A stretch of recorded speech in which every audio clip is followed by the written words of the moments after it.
Assalamualaikum warahmatullahi wabarakatuh. Selamat pagi. Siapkan alat tulis dan juga buku IPA-nya. Hari ini kita akan belajar sistem organisasi kehidupan. Sebelum kita mulai pembelajaran, marilah kita berdoa terlebih dahulu.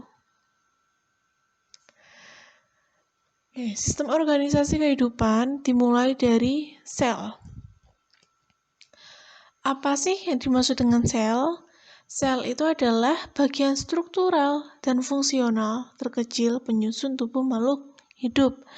Nah, sel itu dibagi menjadi dua jenis berdasarkan jumlah sel penyusun tubuhnya, dan yang satunya adalah berdasarkan dari membran intinya. Yang pertama, berdasarkan jumlah sel penyusun tubuhnya, struktur sel itu dibagi jadi uniseluler, yaitu makhluk hidup bersel satu, contohnya euglena dan paramecium. Sedangkan multiseluler, jadi itu sel yang jenis kedua, yaitu makhluk hidup bersel banyak, contohnya ikan, manusia, dan juga tumbuhan, lumut. Nah, struktur sel berdasarkan ada tidaknya membran inti dibagi jadi sel prokariotik dan sel eukariotik. Sel prokariotik contohnya adalah bakteri dan archaea, sedangkan sel eukariotik contohnya adalah protista, jamur, tumbuhan, dan semua hewan. Sel prokariotik dan sel eukariotik itu sama-sama memiliki nukleus atau inti sel. Sel prokariotik itu inti selnya tidak diselubungi oleh membran inti. Batas selnya merupakan membran plasma. Sedangkan sel eukariotik inti selnya itu diselubungi oleh membran inti. Nah, ini bagian-bagian dari sel, nanti kalian bisa baca ya, di buku kalian juga sudah ada. Jika tidak ada, maka harus dicatat. Yang pertama, dinding sel, dia itu berfungsi sebagai pelindung dan pemberi bentuk yang tetap, juga sebagai jalan keluar masuknya molekul. Yang kedua, membran plasma, pelindung molekul sel terhadap lingkungan atau jalan lalu lintas molekul dari dan dalam ke sel. Sitoplasma mencerna makanan secara ekstrakurikuler dan untuk melakukan proses metabolisme sel. Mesosom ini untuk menghasilkan energi, ribosom untuk berlangsungnya sintesa protein, nukleus ini atau inti sel, pengendali seluruh kegiatan sel dan pembawa informasi genetik. Retikulum endoplasma menampung protein, mensintesa lemak, menetralkan racun, transportasi molekul dari bagian sel yang satu ke yang lain. Badan Golgi, dia itu mensekret glikoprotein, membentuk dinding sel, dan membentuk lisosom. Lisosom, dia berfungsi sebagai penghasil enzim dalam proses pencernaan di sel. Mitokondria, dia menghasilkan energi dalam proses respirasi. Mikrotubulus, dia berperan dalam pergerakan sel. Vakuola, dia menyimpan berbagai zat seperti air, zat makanan atau zat sisa. Kloroplas, dia mengandung klorofil untuk proses fotosintesis. Sentriol, perkembangan dari sentrosom yang akan memisah saat terjadi pembelahan untuk membentuk gelendong pembelahan. Nah, ini ada perbedaan sel tumbuhan dan sel hewan. Kalau sel hewan tidak memiliki dinding sel tumbuhan memiliki, sel hewan tidak ada vakuola, sel tumbuhan punya, sel hewan tidak ada kloroplas karena tidak bisa berfotosintesis, sel tumbuhan punya, sentriol pada sel hewan ada, sel tumbuhan tidak ada, ukuran sel hewan itu lebih kecil daripada sel tumbuhan. Membran selnya tipis, lentur, tersusun dari lipoprotein. Itu adalah sel hewan. Sedangkan sel tumbuhan, membran selnya adalah melekat pada dinding sel.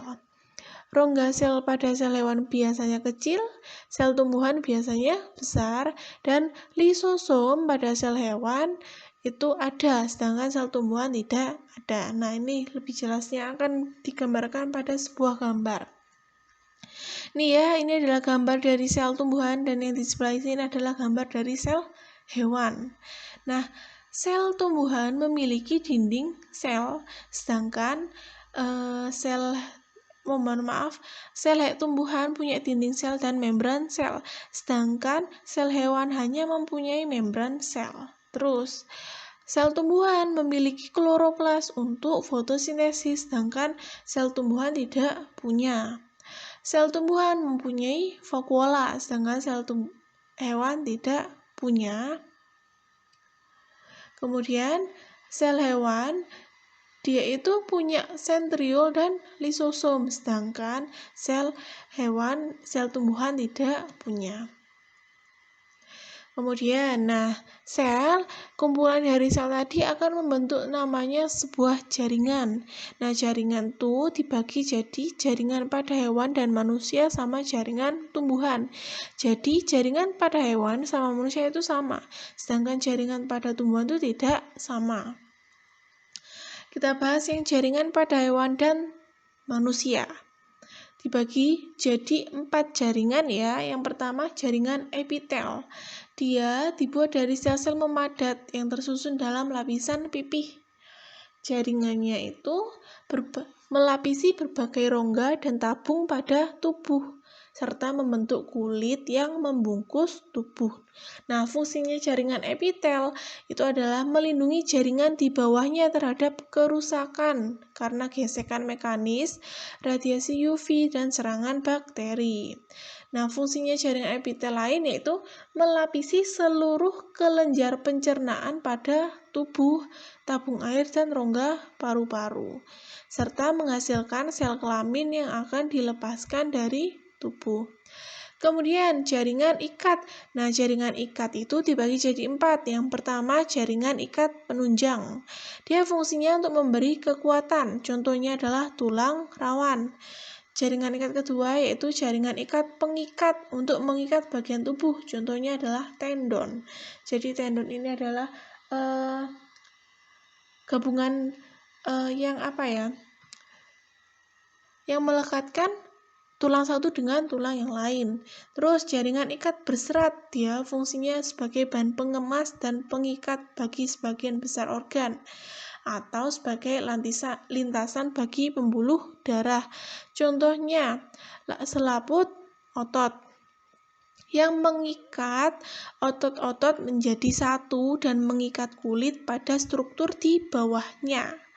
Kemudian jaringan hematopoietik atau jaringan sumsum tulang belakang yang dia itu menghasilkan sel darah merah dan juga sel darah putih sama platelet, yaitu untuk menggumpalkan darah.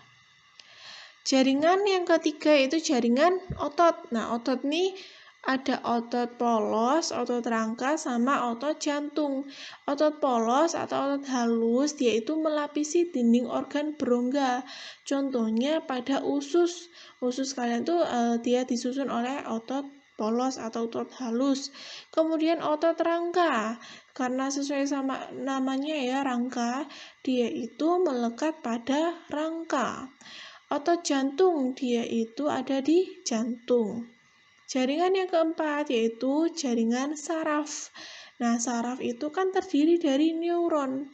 Neuron itu menghantarkan impuls saraf elektrokimia. Jadi ini tuh yang mempengaruhi kalau misalkan seseorang memegang benda panas, maka reseptor penerima rangsang tangan kalian itu akan mengirimkan sinyal ke otak. Otak kalian itu akan memerintahkan tangan untuk melepaskan. Nah, pergerakan cepat dari tangan, dari sel-sel tangan ke otak, kemudian ke tangan lagi, itu adalah jaringan saraf. Demikian kita akhiri ya sampai hari ini. Minggu depan kita akan mempelajari jaringan pada tumbuhan, kemudian organ, dan juga sistem organ. Saya akhiri. Wassalamualaikum warahmatullahi wabarakatuh.